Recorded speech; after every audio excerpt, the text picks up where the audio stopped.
Don't leave me! Head over heels. Hey everybody, welcome to Head Over Heels. Two quick things. The first, I am from the United States of America, so if you're from a different culture or a different country, the things that I say here, they may not apply the same to you. And number two, I am not a licensed professional. Relationships are impossible. Whenever I'm in one, I just know that they're gonna leave me one day. I hate that feeling of being abandoned. Why can't I just know that they're never going to leave?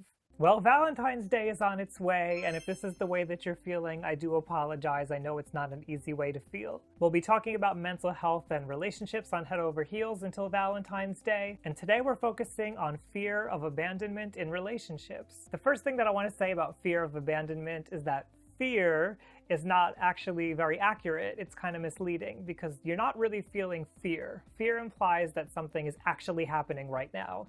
Usually when we're talking about fear of abandonment, we're talking about anxiety. It's this feeling of fear that something is about to happen or something is going to happen. It's definitely going to happen when we don't know that yet. It hasn't actually happened. So when it comes to fear of abandonment, we're afraid that somebody is going to leave us, but they haven't actually left us yet. Now here's the thing. This doesn't mean that somebody has not abandoned us in the past. That could be very true. In fact, we may know that we have a tendency to push people away, and that may be what we're afraid of. But even though we may have actually experienced this in the past, and we may have good reason to expect that there's a possibility that it's going to happen again, we have to keep in mind that when we're talking about fear of abandonment, we're talking about something that has not happened yet. So I have to say here that fear of abandonment is a term that's very often used in connection with borderline personality disorder, and it's actually used a lot to distinguish between borderline personality disorder and other disorders such as bipolar disorder. Usually you'll hear the word frantic along with it, as in somebody has a frantic fear of abandonment. There are frantic attempts to try to get their partner to not abandon them. So you can hear in the word frantic that it's very anxiety inducing, and there's like a panic and a need to get their partner closer or a need to escape that feeling. And what I just want to say is that if you feel like this issue is pressing and it feels like it's urgent and you're having a really hard time with it, I would recommend that you go in to see a therapist so you can get checked out and see exactly what's going on. And I also want to remind everybody that you don't have to have a diagnosed mental disorder to have issues with mental health problems, including fear of abandonment.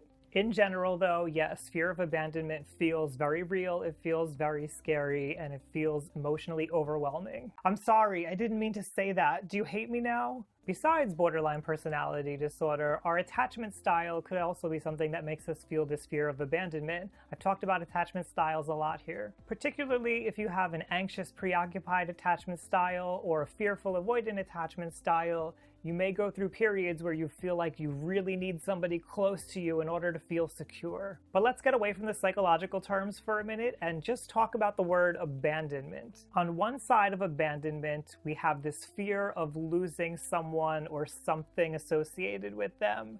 We could be afraid of feeling the grief of that loss and having to experience all of the sadness that comes along with it.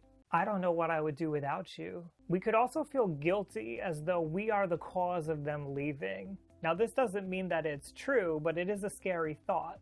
I'm such a horrible boyfriend. Please forgive me. On the other side of abandonment is a fear of being alone. One reason for this could be that we never learned the coping skills to be able to manage being alone. I'd never survive without you. Another reason we might struggle with being alone is because we could have trouble with our sense of identity. We may be used to being around other people and getting our sense of identity from them, from the things that they like to do. And this could give us like a sense of feeling alive. So when we're by ourselves, it may be very uncomfortable. We may feel like we don't know who we are, and we may feel like we're not alive. Oh my God, that's your favorite? That's my favorite too. When it comes to fear of abandonment, another possibility is that we're re-experiencing a previous trauma in our relationship now. Now that doesn't mean that we're actually having the same exact experience, although of course that's always possible. Usually when it comes to trauma, we have what are called flashbacks or emotional flashbacks, where we feel like we're experiencing the same thing and we sense that our partner is moving away and abandoning us when they may not actually be doing that.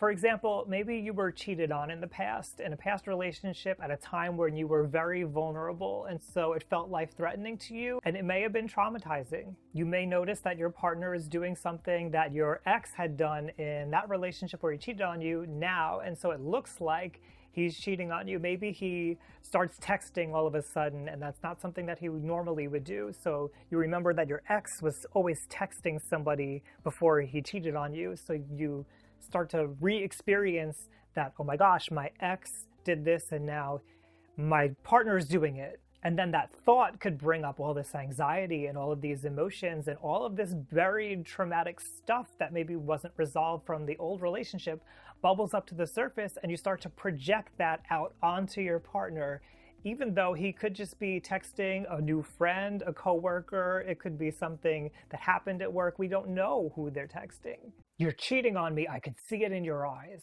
The thing about trauma is that it does kind of show up all of a sudden, and it's hard for us sometimes to see that we're reacting in the present to something that actually happened in the past. So if you start to notice that you're getting really angry at your partner, or you're getting very suspicious about things, and there doesn't seem to be a justifiable reason why, if it seems to come out of nowhere, these incredibly intense feelings, that might be an indication that you want to go in and see a therapist and talk it over and see if trauma is something that might be going on. Maybe, maybe not.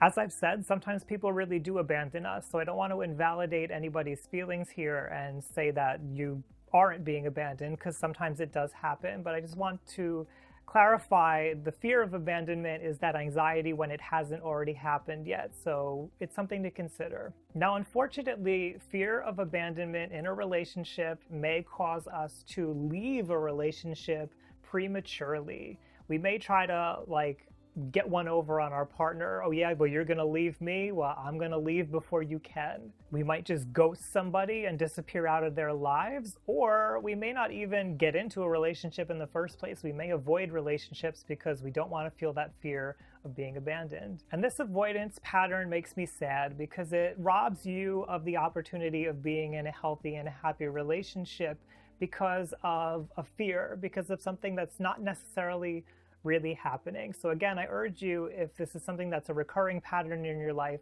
to go in and see somebody that you can talk to about it, because we all deserve healthy relationships. Regardless of the reason, fear of abandonment in relationships is very real feeling and very scary. It is super hard to be in a relationship when you always feel like the shoe is going to drop, somebody's going to leave, and you're going to be left there alone. But I want you to remember that you deserve to be happy and you deserve to be healthy in relationships with your partner. You don't have to always feel like your relationships are going to fall apart at any moment. Now, as I've said, and I'll say it one more time, I recommend going in to see a therapist if this is something that you have great difficulty with, because it's really hard to just work out on your own. But if you're somebody who's just thinking about things, you want to get some more information about yourself, learn about yourself a little bit more, I have some free worksheets over on my Patreon page on self-esteem. Patreon is a place where I get to support the people that I love doing the things that they love to do. I love to make videos, and I'm grateful that I have patrons who support me in doing this. Thank you to the patrons who are watching. If you'd like to learn more about mental health and relationships, I have plenty more videos. Go over to youtube.com/RyanLiberty. Check out my series on attachment trauma.